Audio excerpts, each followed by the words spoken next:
सभी को नमस्कार। तो पिछले वक्तव्य में मैंने संघ के शुरू होने के पीछे जो विचार और कारण थे वो बताए।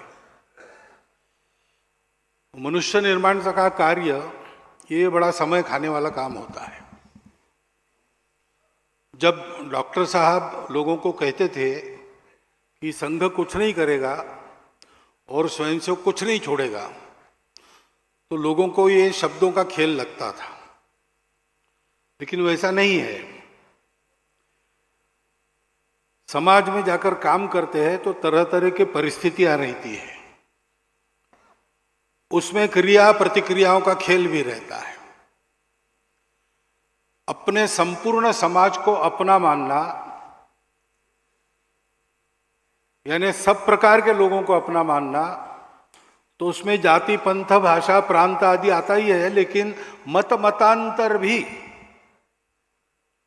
किसी का विचार कुछ है, किसी का विचार कुछ है, विचारों की स्पर्धा हो सकती है, अनेक मत हो सकते हैं, लेकिन मन सबका एक रहना, ये एक गुण है समाज में। अनेक मन होने के बाद भी एक होकर चलना। आज अमेरिका बड़ा हुआ, लेकिन अमेरिका बड़ा हुआ कैसे, कैसे रहे लोग?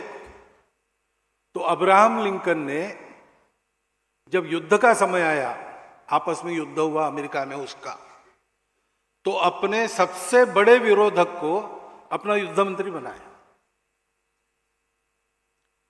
ये परस्पर विश्वास के साथ एक दूसरे को देख सकने की दृष्टि अगर शुरू करनी है, यानी उत्पन्न करनी है, तो पहले से व्यक्ति को इन बातों में झोंकना ये ठीक नहीं रहता है।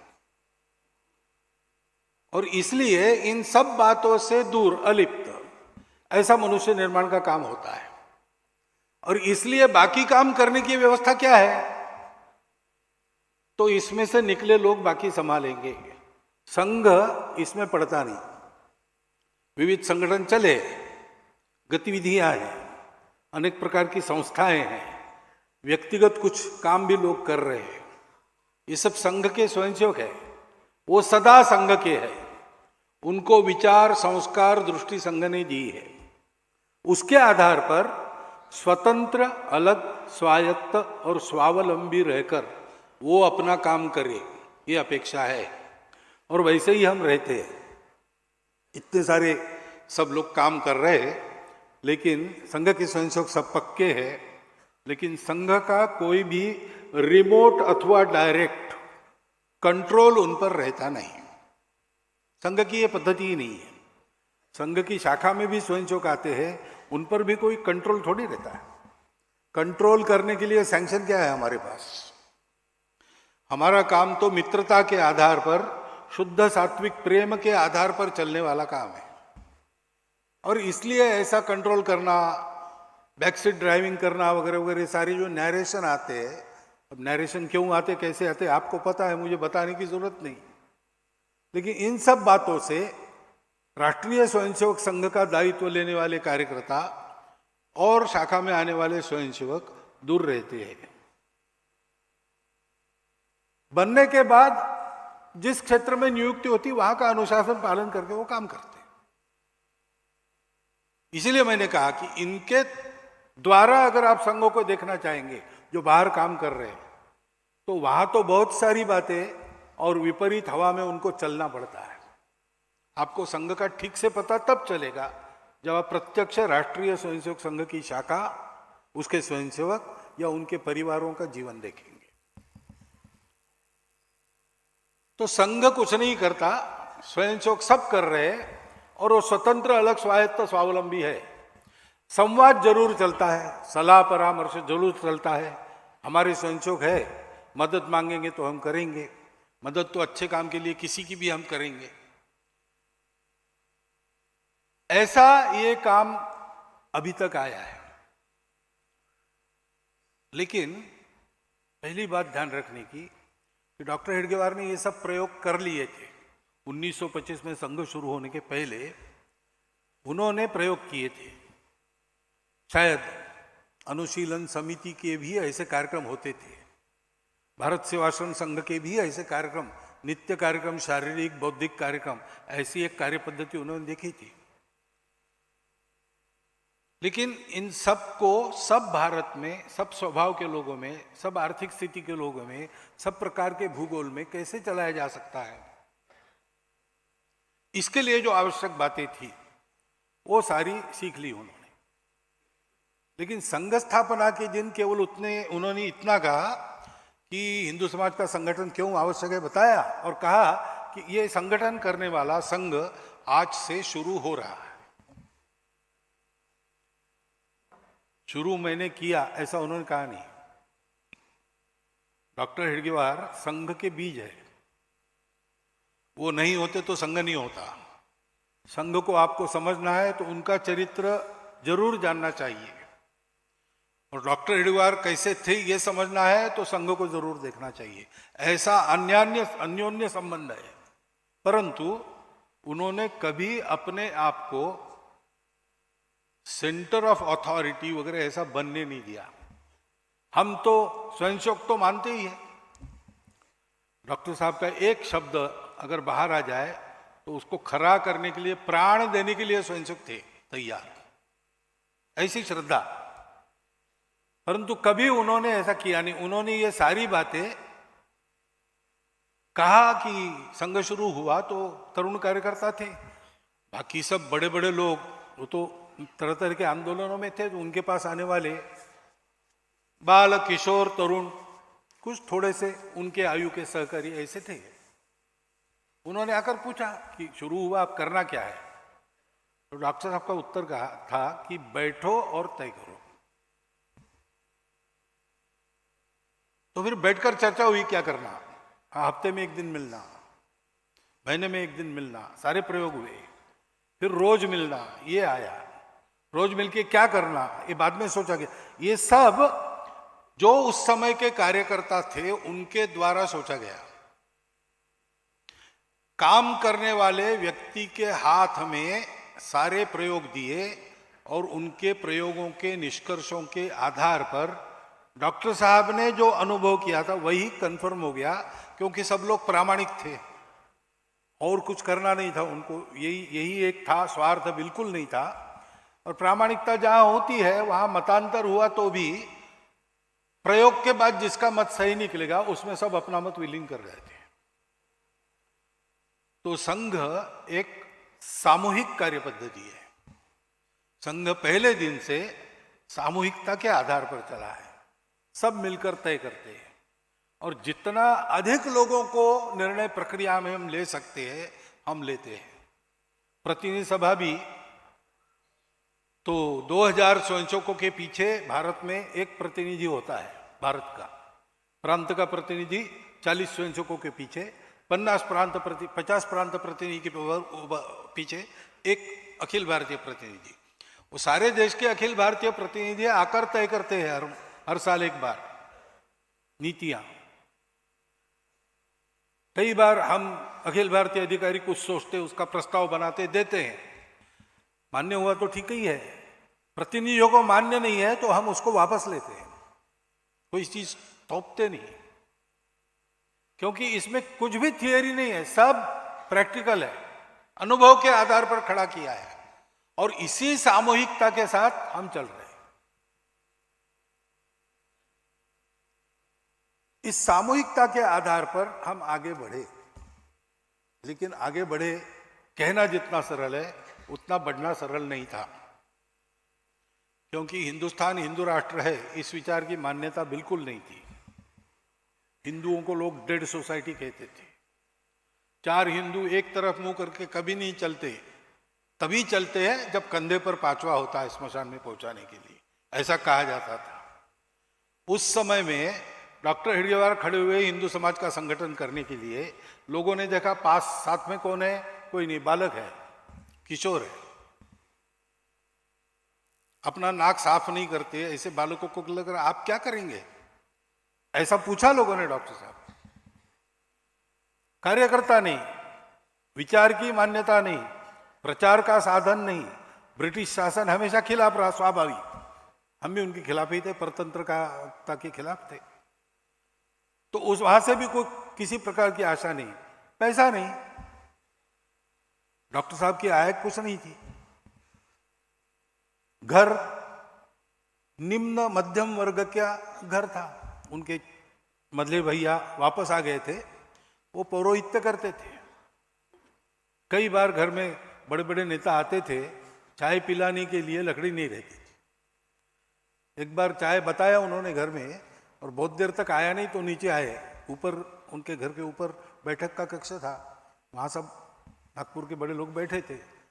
चाय क्यों नहीं आई देखने के लिए आए, तो उनके भाभी ने बताया कि लकड़ी नहीं है चूल्हे में, तो मैं खिड़की या दरवाजा तोड़ के तो अभी कर लूंगी, लेकिन दूध और पत्ती नहीं और चीनी भी नहीं है, उसका क्या करना हो बताइए।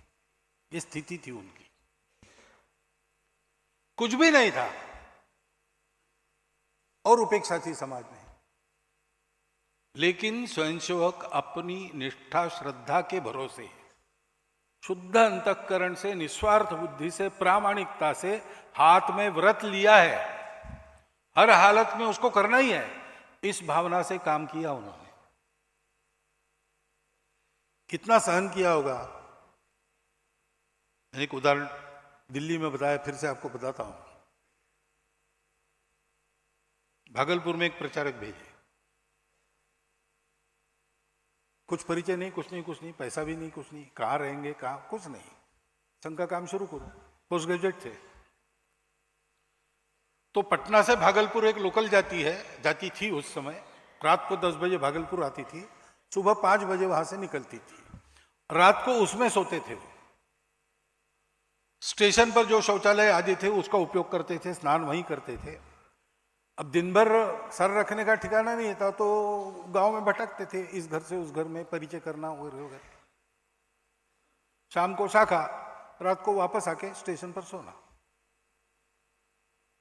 नागपुर से चले तो 5 रुपया उनको दिया, 3 रुपये 12 आने का टिकट हो गया, 1.25 रुपया साथ में था। भोजन की व्यवस्था नहीं थी, तो एक आने का उस समय सेर भर चना मिलता था, 3 दिन एक सेर भर चना खा के रहना। शाखा शुरू हो गई। शाखा में 8वीं में पढ़ने वाला एक बालक था, उसके घर में कोई व्रत था, व्रत का उद्यापन था, तो उसके लिए किसी को अतिथि बुलाना था। तो इनको पूछा उसने, आते हो क्या? तो उसने बात तैयारी, कोई व्यवस्था थी नहीं, अब तो न्योता मिल रहा है, तो गए। तो माता जी ने उनको चौके में बिठाकर गरम गरम रोटी बना रही और खिला रही, गपशप चल रही। तो माता जी को पता चला कि इनका तो कोई ठिकाना नहीं, और ये अपना सब करियर वगैरह छोड़ के हिंदू समाज के लिए, देश के लिए यहाँ पर आया है। तो उन्होंने एक नियम बनाया उस प्रचारक के लिए कि देखो, जब तक तुम 12 बजे तक हमारे यहाँ संदेश नहीं भेजोगे कि मेरे भोजन की व्यवस्था हो गई, अथवा भोजन के लिए नहीं आओगे, और रात को 8 बजे, तब तक मैं भोजन नहीं करूंगी। तो 12 बजे के लिए भोजन के लिए आना, और दूसरी जगह तुम्हारी व्यवस्था हो गई तो बताना, नहीं तो मैं देखने आऊंगी। वो नियम चला उनके यहां। फिर 1998 के 94 95 में मैं भागलपुर गया था, तब तो एकदम सब बदल गया था, ऐसे दिन ही नहीं थे। तो वहाँ के एक नेत्र चिकित्सक थे, उनके यहाँ हमारा भोजन था, वहाँ हम बैठे भोजन के लिए, विभाग संघ चालक जी थे साथ में। वो आए नहीं भोजन के लिए, मैंने कहा भोजन, तो मेरा भोजन घर में है। तो मैंने कहा घर में जाइए, फिर 1 बज गए आप। उन्होंने कहा नहीं, आपका भोजन शुरू होने के बाद मैं घर में जाके बताऊंगा कि उनकी व्यवस्था हो गई, तब हमारे घर में बहुएं भोजन करेगी। तब तक चल रहा था, बाद में भी चल रहा था। यहाँ वो परिवार 2 भाई यहाँ कलकत्ते में आ गए बाद में। ऐसे समाज के स्नेह के भरोसे केवल संघ आगे बढ़ा है। संघ को और कोई सहारा नहीं, ईश्वरीय कार्य है, उसके योग्य बनने का हमारा प्रयास जितना है उतना भगवान सहारा देते हैं। और भगवान सहारा किसके रूप में देते हैं? जनता जनार्दन के रूप में देते हैं। इतनी उपेक्षा में हम आगे चले, और कुछ ही वर्षों के बाद संघ बढ़ने लगा तो कुछ लोगों के मन में शंकाएं उत्पन्न होने लगी। विचारधारा का विरोध था, जैसा मैंने कहा, द्वितीय महायुद्ध के बाद ये विचारधाराओं के भेद जरा ज्यादा ही कड़े हो गए, उसके बाद चलाए ये, तो विरोध शुरू हो गया। कुछ लोगों को लगा कि इनके बढ़ने से अपना स्वार्थ मार खाएगा। और दुनिया के इतिहास में किसी स्वयंसेवी संगठन का इतना लंबा और इतना कटु विरोध आज तक नहीं हुआ है, ऐसा संघ का हुआ है। हमले हुए हैं, हत्याएं हुई है, सब कुछ हुआ है, लेकिन ये सब सहन करते हुए, न झुकते हुए, न रुकते हुए स्वयंसेवक आगे बढ़े। और ये विरोध तो अपने ही समाज से हुआ, विचारधारा अलग होंगे, लोग तो अपने ही है समाज के। एक भी स्वयंसेवक के मन में इसको लेकर कटुता का भाव नहीं है, क्योंकि सबको पता है कि संपूर्ण हिंदू समाज को जोड़ना ही है। ये सब अपने ही है। गांधी जी की हत्या के बाद गुरु जी के घर पर लोग 3-4 हजार लोग चढ़ के आए, हिम्मत उनकी हुई नहीं, अंदर स्वयंसेवक भी थे। तो एकनाथ जी रानड़े वहां थे उस समय, उन्होंने सूचना देना प्रारंभ करा, कौन किस दरवाजे पर कौन रहेगा वगैरह। गुरुजी ने सबको बुलाया, कहा कि देखो इस समाज के लिए हम काम करते हैं और ये समाज हमारी भलाई करता है, तब हमको अच्छा लगता है। अब उस समाज को लगता है कि इनको मारना चाहिए, तो उनको करने दो, ये हमारे भगवान है, ये जो करेंगे हमारा वो हमारे लिए ठीक है, इसलिए आप सब लोग अपने अपने घर चले जाओ। उन्हें सबको घर भेज दिया। ये स्वयं सेवक, क्योंकि उसके कार्य का आधार दूसरा नहीं है, अपनत्व ही है, शुद्ध सात्विक प्रेम अपने कार्य का आधार है, कोई विरोध नहीं, कोई प्रतिक्रिया नहीं। संघ सुरक्षित रहे इसके लिए जो करना पड़ता है करते हैं, अपनी चिंता नहीं करते। और समाज विरोध भी करेगा तो भी वो अपना समाज है, ये ध्यान में रखकर ही सेवा करते। अब अनुकूलता की स्थिति आई है, आप लोगों का विश्वास मिल रहा है, स्थिति भी हमारी धन साधन के मामले में ठीक ठाक हो गई है, एकदम बहुत अच्छी हो गई ऐसा नहीं है, अभी 2-3 महीने हमको खींचने पड़ते हैं, परंतु अभी भी इसी मूल्य पर रखकर हमको चलना है। सादगी की बात, प्रसिद्धि के पीछे न भागने की बात, सबको अपना मानकर चलने की बात, राष्ट्रहित में जो आवश्यक है वो करते हुए भी किसी के प्रति द्वेष शत्रुता मन में उत्पन्न न हो, इसकी चिंता करने की बात, अनुशासन की बात, भद्र भाषा भद्र व्यवहार की बात, ये सब वैसे के वैसे रखकर ही हमको आगे बढ़ना है, क्योंकि राष्ट्र निर्माण उसी से होगा, और बातों से नहीं होगा। संघर्ष में से उत्पत्ति नहीं होती, उत्पत्ति होती है समन्वय में से, और वो समन्वय करने का काम ही करना पड़ने वाला है। इसलिए हम आगे बढ़ेंगे, और ये हम कर सकेंगे क्योंकि हम स्वतंत्र हैं, हम किसी पर निर्भर नहीं है। संघ चला, इतनी सारी फेजेस में से गया, लेकिन संघ स्वयं सेवकों के भरोसे केवल चलता है। आर्थिक बात है, हम किसी से कुछ लेते नहीं। संघ चलाने के लिए संघ के स्वयंसेवक साल में एक बार गुरु दक्षिणा करते हैं, भगवा ध्वज को गुरु मानते हैं, उसकी पूजा करके साल में एक बार देते हैं। वो चंदा नहीं है, दान नहीं है, उनका समर्पण है। वो अपनी कसौटी लगाती कि मैं कितना ज्यादा दे सकता हूं, इसमें से जो आता है उस पर पूरा संघ साल भर चलता है। जैसा मैंने कहा 2-3 महीने थोड़ी खिंचतान होती है, बाकी चल जाता है। अब अभाव भी नहीं है और प्रभाव भी नहीं है, ऐसे ही संघ चलेगा। हाँ, समाज की सेवा के प्रकल्प है वगैरह, उसके लिए समाज से हम धन लेते हैं, पाई पाई का हिसाब रखते हैं, प्रतिवर्ष ऑडिट करते हैं, सब बात होगी। लेकिन संघ चलाने के लिए बाहर से कुछ नहीं लेते, स्वयंसेवक सब चलाते हैं। नागपुर में परिसर बना, बड़ा परिसर है, देश भर के स्वयंसेवकों ने खड़ा किया। उसके पहले शिशु वो हमारा स्मृति मंदिर बना। स्मृति मंदिर बना के मुझे याद है, मैं स्कूल में पढ़ रहा था 5वीं 6वीं क्लास में। हमारी शाखा में एक डिब्बा रखा था कार्डबोर्ड। उस समय तो बच्चों को हाथ में पैसा नहीं मिलता था घरों से, लेकिन कभी कभार गलती से मिल जाए, पुराना वो तांबे का छिद्र वाला पैसा रहता था, सब मिल जाए तो हम जाके उसमें डालते थे। एक एक शिशु के कंट्रीब्यूशन से वो बना है, बाहर से कुछ नहीं लिया है। स्वावलंबी होने के कारण हम अपने मन से चल सकते हैं, जब सत्य बोलना हो तो बोल सकते हैं। यह स्वतंत्रता कायम रख के संघ को आगे बढ़ना है। आगे बढ़ के क्या करना है? तो पहली तो बात है कि संपूर्ण समाज का संगठन करने की दृष्टि से हमको और आगे जाना है। अभी अपना संपूर्ण समाज 6.25 लाख स्थानों पर बसा है भारत में। शहर देहात मिला के इतने स्थान है। हम अभी 1.25 लाख स्थानों तक है। यद्यपि भारत के सबसे बड़े या दुनिया के सबसे बड़े स्वयंसेवी संगठन वगैरह है, हमको ये पता है कि वो है, सबसे बड़े है, लेकिन जितने बड़े चाहिए उतने बड़े अभी नहीं है। हमारे कार्यकर्ताओं को आने वाले समय के लिए और अच्छा तैयार होना है, क्योंकि अब अनुकूलता का समय है। अब गलतियां होके काम नहीं होगा।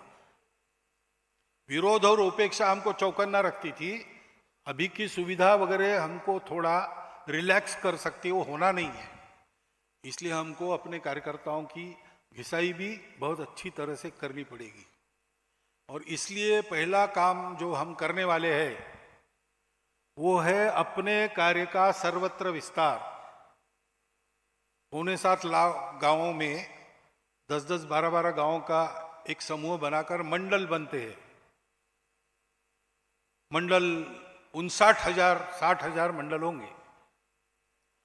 अभी हम सप्ताह या दैनिक स्वरूप में 2/3 में पहुंचे और 1/3 में पहुंचना है।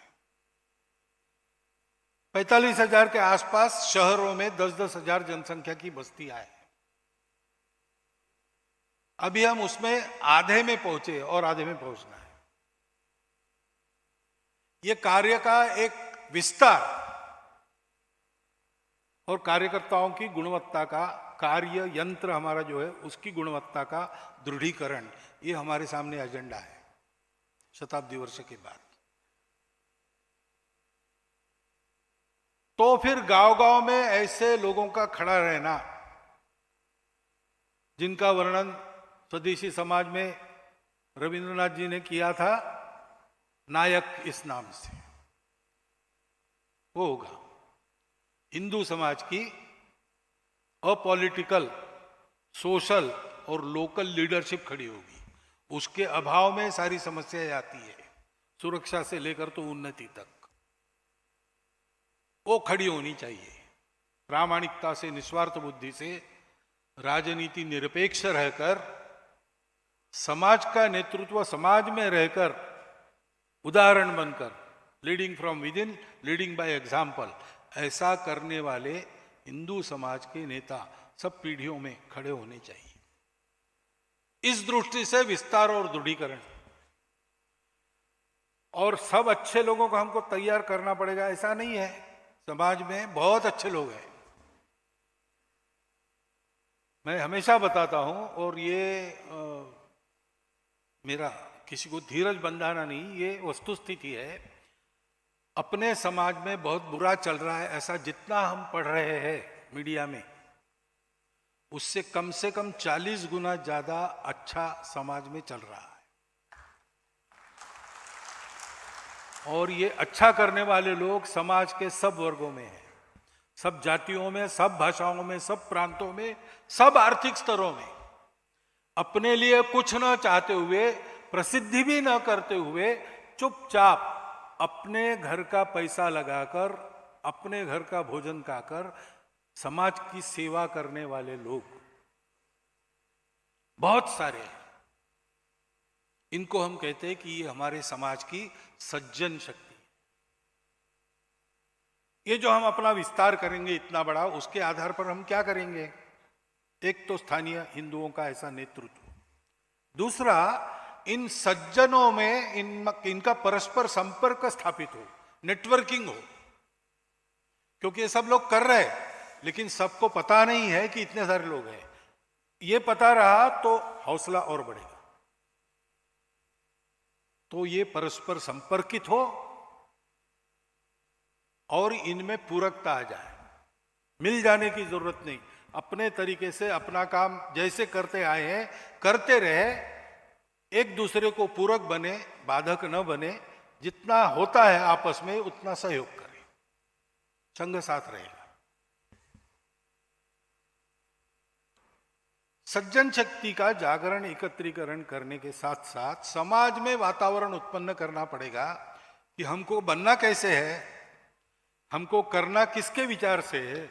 इन सज्जनों के विचार से करना है। जो स्वार्थ में लिप्त है, स्पर्धा में लिप्त है,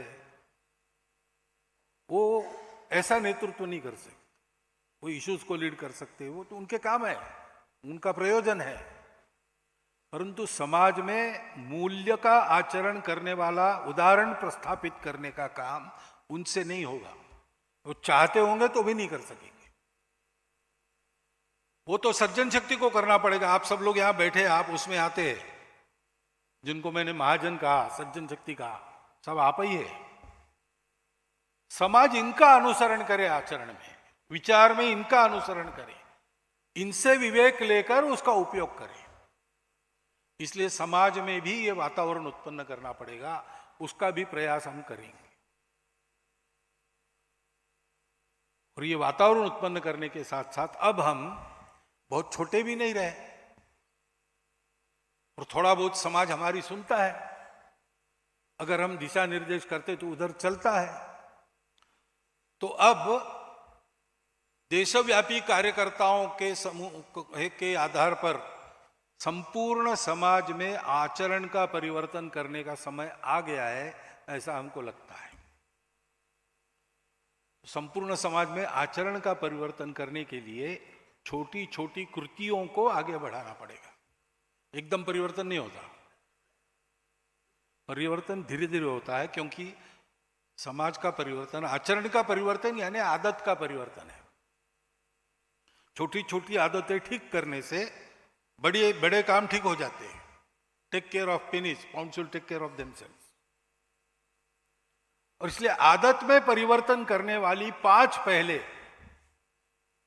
हमने स्वयंसेवकों में शुरू की है, जिसका वो स्वयं उदाहरण बनेंगे। 100% नहीं तो भी समाज से 2%, 3%, 10% आगे रहकर समाज को उस पथ पर साथ चलाएंगे। मैं आपको उनके बारे में थोड़ा विस्तृत इसलिए बता रहा हूं कि ये पहले संघ बोलेगा तो करना, ऐसे नहीं है। ये विषय, 5 विषय आपको भी स्वीकार है, सारी दुनिया को स्वीकार है। संघ के विरोधक भी इसको स्वीकार करते हैं, क्योंकि जीवन में अच्छा परिवर्तन लाते, अपने जीवन में, परिवार के जीवन में, देश के जीवन में। ये सर्वमान्य है और इसलिए, और सरल है, कोई पैसा नहीं लगता, कुछ नहीं, अपने को शुरू करना है, बस इतना है। तो मेरी आशा है कि आप सुनेंगे तो आप शुरू कर देंगे अपने जीवन में, कम से कम परिवार के जीवन में कम से कम। पहले है सामाजिक समरसता, यानी सारे भेद भूलकर संपूर्ण समाज को अपनाना। अब इसके कार्यक्रम वगैरह तो होते रहते हैं, लेकिन वो कार्यक्रम तक सीमित रह जाते हैं। अभी हमको करना ऐसा है कि मेरा जितना संचार है, मेरा जितना दायरा है, उसमें हिंदू समाज के कितने प्रकार माने जाते हैं। हम तो सारा हिंदू एक मानते हैं, हम उसको भाषा, प्रांत, जाति, पंथ आदि की नजर से देखते नहीं, किसी को पूछते नहीं तुम क्या हो, कैसे हो। और इसी व्याख्यान में मुझे पूछा किसी ने, मुसलमानों को शाखा में आने देंगे क्या? मैंने कहा कि हम ब्राह्मणों को शाखा में नहीं आने देते, हरिजनों को नहीं आने देते, ओबीसी को नहीं आने देते, क्षत्रियों को नहीं आने देते, वैश्य को नहीं आने देते, मुसलमान को नहीं, ईसाइयों को नहीं, बंगालियों को नहीं, मराठियों को नहीं, किसी को नहीं, हम हिंदू को आने देते हैं। हम ऐसा ही देखते हैं, यही दृष्टि देते हैं, ऐसा ही सबको देखते हैं। परंतु समाज तो देखता है इन बातों को। तो समाज की नजर में जितने प्रकार है अपने दायरे में रहने वाले समाज के, उन सब प्रकारों में मेरे अपने व्यक्तिगत मित्र होने चाहिए और मेरे अपने कुटुंब के मित्र कुटुंब होने चाहिए। ये हमने करना, घूमना, देखना, परिचय करना, जोड़ना। मित्रों का जैसे आना जाना, उठना बैठना, खाना पीना साथ होता है, वैसा करना हम कर सकते हैं। इसमें हमको रोकने वाला कोई नहीं है। थोड़ा उधर से जिनको जोड़ेंगे उनको पहले पहले सवाल रहेगा ये ऐसा क्यों कर रहे हैं, लेकिन अनुभव से उनको ध्यान में आएगा ये ऐसा करने का कोई कारण नहीं है, ये हमको अपना मानते हैं इसलिए मित्रता कर रहे हैं। उनसे कुछ चाह नहीं है, आना जाना, उठना बैठना, खाना पीना, ये सब साथ में। ऐसा अगर व्यवहार रहा तो समाज में जो वातावरण होगा उसमें इन बातों का लाभ लेकर हमको तोड़ने वाली शक्तियां कितना सफल होगी? नहीं होगी। थोड़े बहुत जो इन सब बातों के अहंकार मन में रहते, जिसके कारण उकसाने से उकस जाते हैं लोग, वो अहंकार भी आपस में मिलते हुए जो प्रेम विकसित होता है उसमें गल जाएंगे। ये हमारा अनुभव है, प्रत्यक्ष करके देखना। और अगर हमारे जैसे अच्छे लोग हो गए वहां उस दायरे में भरपूर, तो फिर उनके प्रभाव के आधार पर समाज को समझा बुझा के बिना आंदोलन या संघर्ष किए उस इलाके में मंदिर, पानी, स्मशान सब हिंदुओं के लिए समान, यानी अपने अपने होते, जाति के स्मशानों के बनते हैं, लेकिन किसी हिंदू को वहां नकारा नहीं जाएगा, सबको प्रवेश है। यह स्थिति उत्पन्न करना, यह जो कृति है, यह कृति है सामाजिक समरसता। दूसरा है कुटुंब प्रबोधन। अभी बहुत शिकायतें हैं, नई पीढ़ी भटक रही है, ड्रग्स बढ़ रहे, ये बढ़ रहे, वो बढ़ रहे, ऐसा हो रहा है वैसा।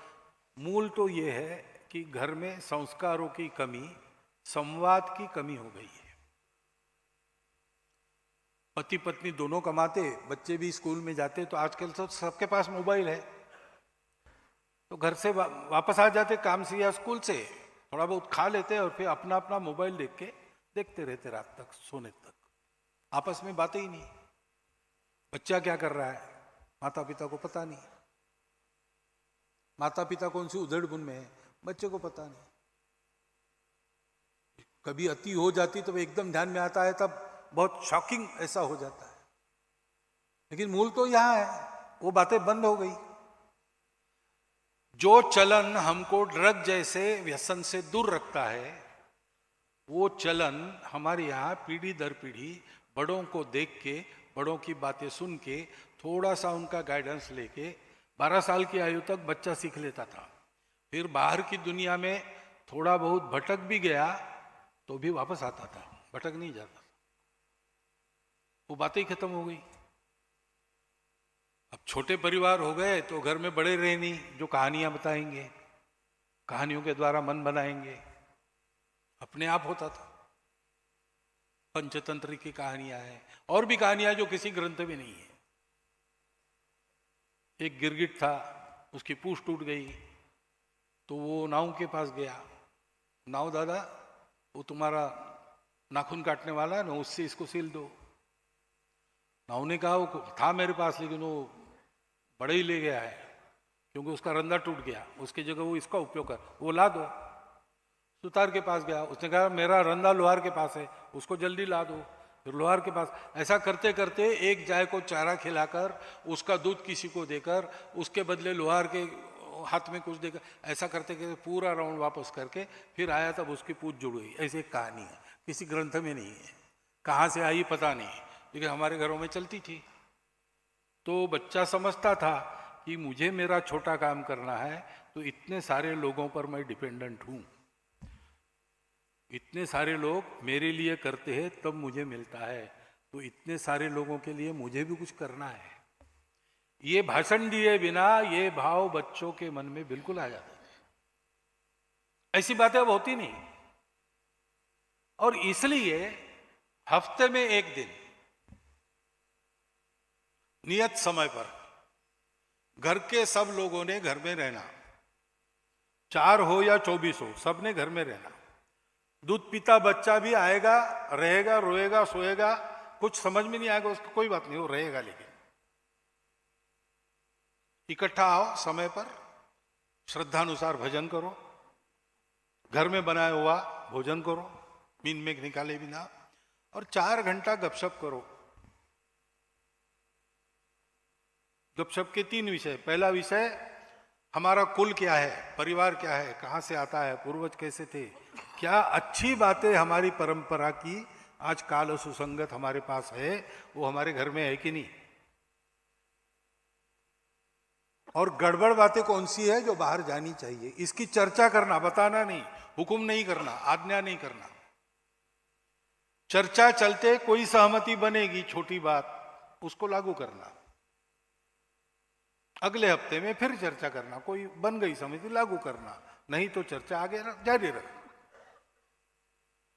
ऐसे ही दूसरा विषय, हमारा देश क्या है, हम भारत के लोग हैं, भारत क्या है, हमारा हिंदू समाज है, हिंदू समाज क्या है, परंपरा क्या है, कौन सी अच्छी बातें काल सुसंगत जो हमारे जीवन में होनी चाहिए, है कि नहीं, और इस परंपरा से बिगाड़कर हमको अलग करने वाली कौन सी बातें जो बाहर जानी चाहिए, सहमति बनकर लागू करना। चर्चा चलनी चाहिए, उसमें प्रश्न पूछेंगे, विशेषकर नई पीढ़ी, उसके उत्तर देने की क्षमता चाहिए, बड़ों को अध्ययन करना पड़ेगा। और तीसरा विषय है, मैं रोज मेरे लिए समय देता हूं, मेरे लिए पैसा भी खर्चा करता हूं, मैं रोज मेरे परिवार के लिए समय देता हूं, उसके लिए खर्चा भी रोज होता है। मैं और मेरा परिवार जिसके कारण ठीक ठाक है, कोई भय नहीं, ऐसी स्थिति में है, समाज ऐसा रहा तो हम ऐसे रहते हैं, तो उस समाज को ठीक रखने के लिए मैं कितना समय रोज देता हूं और कितना धन अपने आय का लगाता हूं, रोज लगाओ या साल में एक बार लगाओ। छोटा बच्चा भी कुछ कर सकता है। 8वीं में पढ़ने वाला बालक कई जगह अपने ड्रेस, पुराना ड्रेस किसी को दे सकता है, बहुत गरीब बच्चे को टेक्स्ट बुक दे सकता है, कुछ नहीं तो अपने जन्मदिन के बाद ऐसे बस्ती में जाके वहां मित्र बना के उनको मिठाई खिला सकता है, जिससे ये सारा मेरा अपना है और मेरा अपना जो मेरे घर में है वो इन सबके लिए है, ये भाव पैदा हो, सामाजिकता जागृत हो, अकेले के लिए नहीं जीना है, सबके लिए जीना है, ये स्वभाव जागृत हो। ऐसा हम क्या कर सकते हैं, इसकी चर्चा करना और प्रत्येक ने अपने जीवन में उसको लागू करना। इन 3 बातों का संवाद हर हफ्ते करना, इसको हम कहते हैं मंगल संवाद। और ये चल पड़े और थोड़ा थोड़ा फलदायी होने लगे, होगा ही, निश्चित होगा। सब जगह ये प्रयोग पहले कर चुके हैं, उसका परिणाम होता है। ऐसा होने लगा कि फिर अड़ोस पड़ोस के लोगों को भी एक दिन बुलाना कि आओ देखो हम क्या करते हैं हर हफ्ते, आप भी करो ऐसा। ये है कुटुंब प्रबोधन। तीसरी बात पर्यावरण की है। पर्यावरण की बड़ी चर्चाएं तो होती है, सुझाव भी भाई अपने से प्रारंभ करो ना। अपना घर तो स्वच्छ रखते ही होंगे सब लोग, रखना चाहिए, आंगन भी स्वच्छ रखो, अगर बस चले तो सामने का रास्ता भी स्वच्छ रखो, फिर पानी बचाओ। घर में नल लीक हो रहा है, प्लम्बर को बुलाओ, उसको ठीक कर दो। बूंद बूंद में कितना पानी खर्चा होता है। सिंगल यूज प्लास्टिक कम से कम उपयोग करने से छोड़ दो, हटाओ घर से। पेड़ लगाओ, हरियाली लगाओ, आजकल तो टेरेस पर गार्डन होता है, सब्जी वगैरह भी उगाते हैं, गमलों में खेती होती है। जितनी हरियाली बन सके अपने घर में, आंगन में और शहर में, गांव में करने के जो उपक्रम चलते उसमें सहभागी होकर वहां पर वो हमने करना है। चर्चा बहुत होती है, कृति नहीं होती। कृति हम स्वयं और हमारा घर, इससे प्रारंभ करें। तीसरी बात स्वदेशी की है। अपने घर में बनता है वो बाहर से लाना नहीं। गर्मी के दिनों में घर में अच्छा मट्ठा बन सकता है, नींबू की शिकंजी बन सकती है जो स्वास्थ्य के लिए उत्तम है। तो कोका कोला पेप्सी कोला के पीछे क्यों दौड़ना भाई? धीरे धीरे आदत लगाना। बाहर से वही लाना जिसके कारण अपने गांव के या शहर के लोगों का रोजगार बनता है। एक जगह कार्यक्रम में कुल्हड़ की चाय दी, ऐसे ही आप जैसे लोगों का ही कार्यक्रम था, क्योंकि कुल्हड़ बनाने वालों का रोजगार उस पर है। राजस्थान में पाली में लघु उद्योग भारती नाम के संगठन में स्वयंसेवक है हमारे, उन्होंने प्रयोग किया। उन्होंने वहां कुल्हड़ बनाना सिखा दिया और मार्केटिंग किया। तो बेरोजगार युवक आजकल 30,000 रुपया महीना कमा रहे हैं। ऐसा अगर है तो जहां ऐसा है वहां हम कुल्हड़ का उपयोग करेंगे। बाहर से खरीदना है तो ये ध्यान में रखना, अपने देश का रोजगार कायम रखने के लिए करना है। अपने देश का रोजगार मानकर विदेश से कुछ नहीं लाना। अपने घर देश में नहीं बनता है तो उसके बिना काम चलाना। बिना काम चल नहीं सकता, जीवन के लिए आवश्यक है, तो फिर विदेश से लेना। ये स्वदेशी है। उसमें स्वावलंबन और रोजगार मारते हैं तो हिंसा होती, अहिंसा, ये तत्व है। उसका आचरण शुरू करना।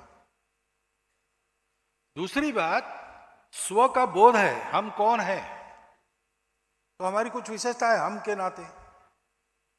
तो अपने घर के चौखट के अंदर भाषा अपनी, भूषा अपनी, भजन अपना, भोजन अपना, भवन जैसा हमारा होना चाहिए। हमारे घर में किसका फोटो होना चाहिए? विवेकानंद का होना चाहिए कि माइकल जैक्सन का होना चाहिए? यह सोचना, वैसा हमारा भवन हो। हमारा भवन, हम बंगला भाषी है तो हमारे घर में वेलकम क्यों, स्वागतम लिखो। अपनी भाषा, अपनी भूषा, अपना भजन, अपना भोजन घर के अंदर, अपना भवन वैसा रखना। और भ्रमण भी, प्रवास करने जाते हैं तो कहां जाएंगे? सिंगापुर, पेरिस जाइए, कोई बात नहीं, दुनिया देखनी चाहिए। लेकिन पेरिस देखा, सारगाछी नहीं देखा, ये कैसे चलेगा भाई? सिंगापुर देखा लेकिन अपने घर के पीछे एक झुग्गी है, उसमें अपने ही भाई रहते हैं, गरीबी में रहते, वो कैसे रहते जाकर देखा नहीं, ये कैसे होगा?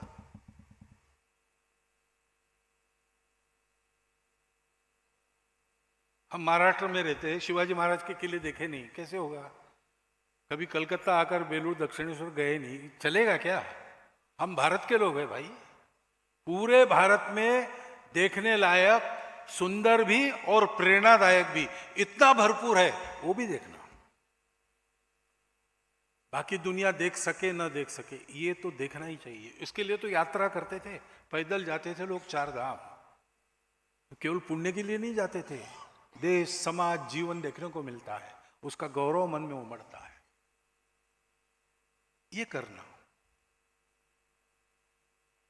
इसको कहते हैं स्व के आधार पर जीना।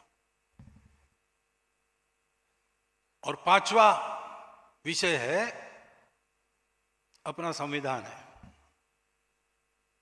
उसके 4 प्रकरण कम से कम हम सबको मालूम चाहिए, बच्चों को भी बताना चाहिए, घर में कभी कभी नियमित पढ़ना चाहिए। प्रस्तावना, नागरिक कर्तव्य, मार्गदर्शक तत्व और नागरिक अधिकार। बाकी तो बदलने वाला रहता है। समय समय पर, लेकिन ये 4 शाश्वत है संविधान की बातें। इनका ज्ञान अपने को होना चाहिए। वो हमारा संविधान है, हम भारत के लोगों ने हमको अपने आप को दिया है। वो वैसा इसलिए बना है कि बनाने वाले सब हमारे देशभक्त पूर्वज थे, ज्ञानी लोग थे, विद्वान लोग थे, और भारत के मन के, हिंदू के मन के लोग थे। हिंदू का मन उसमें प्रकट होता है, विशेषकर प्रस्तावना में, विशेषकर मार्गदर्शक तत्वों में। इसलिए उसका ज्ञान रखना, उसके अनुसार चलना। संविधान के तहत कानून बने हैं, उन सब कानूनों का ठीक से पालन करना। उसके तहत छोटे छोटे नियम बने हैं, उसका पालन करना। लाल बत्ती तोड़ना नहीं, कितनी भी जल्दी होगी तो भी। टैक्स बिल समय पर भरना। कलकत्ता में तो देखने को मिलता है हर वाहन पर ट्रैफिक आइन में नहीं चलून। तो ट्रैफिक आइन में नहीं चलून भाई, वो करने की बात है। ये समाज जीवन के छोटे छोटे क्यों रखना, भीड़ में क्यों करना, एक क्यों में नहीं खड़े हो सकते, होना चाहिए। समय का पालन, जहां जाएंगे वहां के अनुशासन का पालन। और कई नियम लिखित नहीं है, लॉ नहीं है, आपने वो पालन नहीं किया तो आप पर एक्शन नहीं होगी, क्योंकि वो गुनाह नहीं है। लेकिन परंपरा में चलते आए हैं और अपने स्वभाव के लिए उपकारक है। उदाहरणार्थ, बड़ों को चरण स्पर्श करना, संघ में मत करना, संघ में से बड़ा छोटा नहीं है, सब इक्वल है, लेकिन समाज में तो है। तो बड़ों को चरण स्पर्श करना, या सुबह उठकर बच्चों ने माता पिता को, भगवान को वंदन करके माता पिता को वंदन करके दिन प्रारंभ करना, ये लॉ नहीं है। ये नहीं किया तो क्राइम नहीं है, आपको पनिशमेंट नहीं हो सकती, परंतु ये करना अच्छा है कि नहीं? अपना जीवन अच्छे और सच्चे मनुष्य का जीवन बने, इसलिए ये आदत अच्छी है कि नहीं, उसका पालन होना चाहिए। अपनी परंपरा में ऐसी कई बातें हैं, ये करना। तब स्वामी भगिनी निवेदिता ने जिसको कहा था कि social consciousness and social discipline is the patriotism in daily life of an independent country. स्वतंत्र भारत में नित्य अपने देशभक्ति के प्रकटीकरण का ये सबसे सरल और बिल्कुल प्राथमिक रास्ता इतना तो होना ही चाहिए। इन 5 परिवर्तन की पहलों को लेकर हम समाज में जाने वाले हैं। आगे भी कुछ विचार है, लेकिन वो अभी विचाराधीन है। मैं बताऊंगा आपको, लेकिन मैं बताऊंगा इसलिए होगा ऐसा नहीं, हमारी प्रतिनिधि सभा तय करेगी। दिमाग में है लोगों के, चर्चा होगी, निर्णय होंगे, तब मैं बता सकूंगा कि हाँ करेंगे। अभी मैं कहता हूं करने का विचार है। पहली बात है कि मैंने बताया 4 प्रकार के हिंदू, तो चौथा प्रकार जो है, अभी जरा हिंदू संगठन हुआ, हिंदुओं की शक्ति बढ़ गई, तो थोड़ा थोड़ा याद आ रहा है। ऐसे कुछ विचार अगर बोले जाए तो विचार करने की मनस्थिति में है। तो एक आउटरीच करके उसमें समझदार लोग ये सोचे समझे और गलत बातों से अलग हो जाए, इसके लिए एक आउटरीच का काम पूरे संगठन ने नहीं करना, कुछ लोगों ने करना। सजग रह के करना, सावधान रह के करना। हिंदुओं की शक्ति है इसलिए आज कर सकते हैं, शक्ति नहीं होती तो ये उल्टा पड़ता। क्योंकि आप अगर शक्ति नहीं है और दोस्ती की बात करते हो, लोग समझते कि इसको कोई मजबूरी है, मेरी कोई सहायता चाहिए इसलिए कर रहा है, फिर लोग सौदा करते हैं।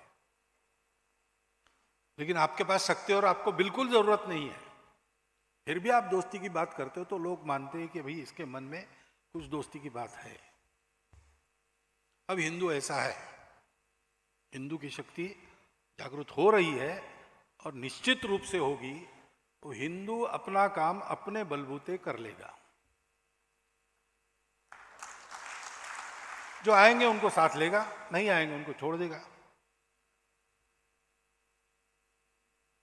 तो इस देश के बारे में कि भाई हम राष्ट्र संस्कृति देश के नाते एक ही है। पूजा अलग अलग सबकी है, आपकी भी अलग है, विदेश से आई। इस देश का बनने के लिए ये सारी बातें छोड़नी नहीं पड़ती, बदलनी नहीं पड़ती। केवल अपना अहंकार छोड़ना पड़ता है, वर्चस्ववाद छोड़ना पड़ता है, पराकोटि की कट्टरता छोड़नी पड़ती है दूसरों के प्रति, बाकी कुछ नहीं छोड़ना पड़ता।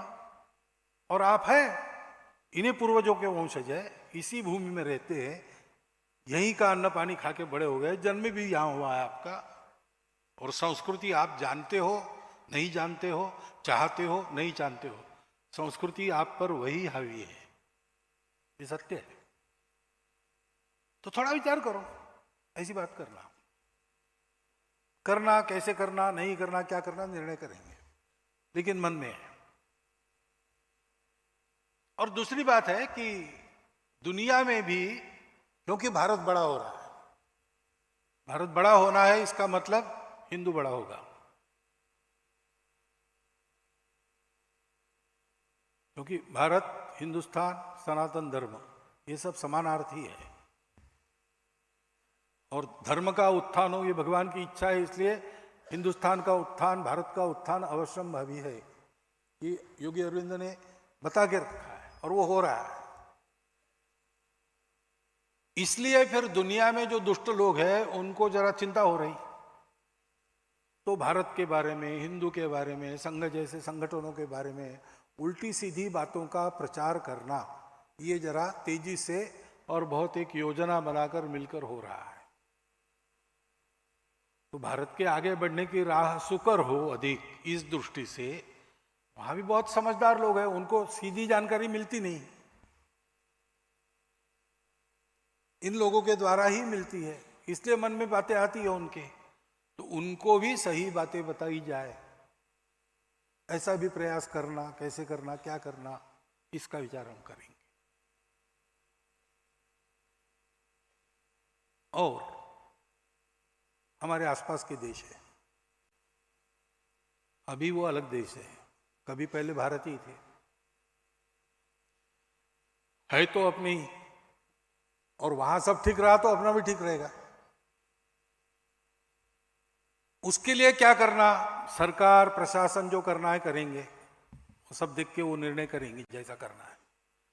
लेकिन समाज से समाज, इन संबंध और इसमें आपस में एक भलाई की बात, एक दूसरे के प्रति सदिच्छा की बात हम कैसे ला सकते हैं, इस दृष्टि से क्या प्रयास हो सकते हैं सामाजिक स्तर पर, इसका भी विचार करने का हम लोगों का मन है। लेकिन इनके निर्णय हो गए तो हम करेंगे। अभी इतना सारा करने का है तो फिर से अकेला संघ सब करेगा, संभव नहीं है। इतना सारा करने का है, पूरे समाज ने किया तो ही होने वाला है, इसलिए सारा हम करने वाले विस्तार दृढ़ीकरण वगैरह। और इसलिए आपको भी निमंत्रण है। जैसा मैंने कहा, संघ संपूर्ण समाज को अपना मानता है, संघ के मन में विरोधी भाव किसी के प्रति नहीं है, राष्ट्र हित में संघ पक्का है, राष्ट्र विरोधी बात नहीं चलने देंगे, अब शक्ति है तो। परंतु लोग तो सब अपने हैं। इस अपनत्व के नाते से हम सोचते हैं कि सब कार्यरत हो, सब शाखा में आएंगे क्या? नहीं, जो आ सकते हैं उनको आना चाहिए, क्योंकि राष्ट्रहित के लिए योग्य बनना है तो प्रामाणिकता, निस्वार्थ बुद्धि, अनुशासन, देशभक्ति और सबके साथ चलना, सबको साथ लेके चलना, इसका ट्रेनिंग देने वाला दूसरा संगठन दुनिया में भी नहीं है, जो मैंने पहले ही बताया आपको। दुनिया के लोग भी पूछते हैं, लेकिन सबको समय निकालना, आना, अब इस आयु में मैदान पर आकर कुछ करना, पता नहीं, तो ठीक है। लेकिन शाखा के बाहर स्वयंसेवक इतने सारे काम करते हैं, विविध संगठन है, गतिविधियां है, ये पंच परिवर्तन जैसे काम है, अनेक संस्थाएं अच्छी चलती है, अच्छा काम करती है, सेवा चलती है। इसमें आप कहाँ बैठ सकते हो? अपनी रुचि क्षमता के अनुसार स्थानीय कार्यकर्ताओं से संपर्क करके आप सहभागी होइए। लेकिन हमने अपना एक काम शुरू किया है, वही कर रहे हैं हम, कोई बात नहीं, वही कीजिए, अच्छा कीजिए, जो भी आप करते हो उत्कृष्ट कीजिए, हम आपको साथ देंगे, उसमें संपर्क रखिए। नहीं, वो संपर्क वगैरह ठीक है, लेकिन काम तो हम अपना अलग करेंगे, कोई बात नहीं। जैसा मैंने कहा, आप जो भी करते हो प्रामाणिकता से, निस्वार्थ बुद्धि से, देश के लिए करते हो और वो समाज के उपयोगी है और आपका कोई स्वार्थ नहीं है, तो आपने संघ का नाम भी नहीं सुना होगा तो भी हम आपको स्वयंसेवक मानते हैं। संघ के द्वितीय सरसंघ चालक विनोबाजी भावे को मिलने गए, तो विनोबाजी ने उनको कहा, गोलवलकर जी, मैं आपका असभ्य सभ्य हूं। असभ्य है दूसरा अर्थ है, लेकिन असभ्य है सभा में न जाने वाला, ये भी होता है। सभा में नहीं जाता हूं, लेकिन आपका सभासद मैं हूं, क्योंकि मेरा आचरण स्वयंसेवक का होना चाहिए, वैसा है। मैं संघ का नहीं हूं, लेकिन मैं संघ का स्वयंसेवक हूं आचरण से।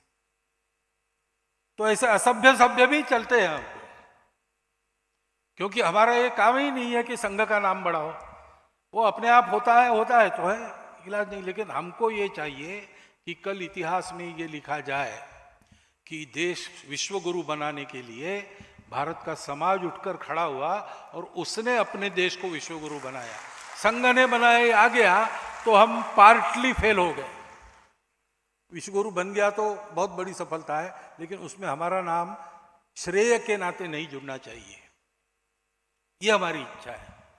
और इसलिए जैसे आपको संभव हो वैसे संपूर्ण राष्ट्र को संगठित करने की इस महाअभियान में आप सब लोग सहभागी होगिए, इतना एक अनुरोध आपके सामने रखता हूं। और अभी मेरे शब्दों को विराम देकर अगले प्रश्नोत्तर सत्र की तैयारी मैं भी करता हूं, आप भी कीजिए। बहुत बहुत धन्यवाद।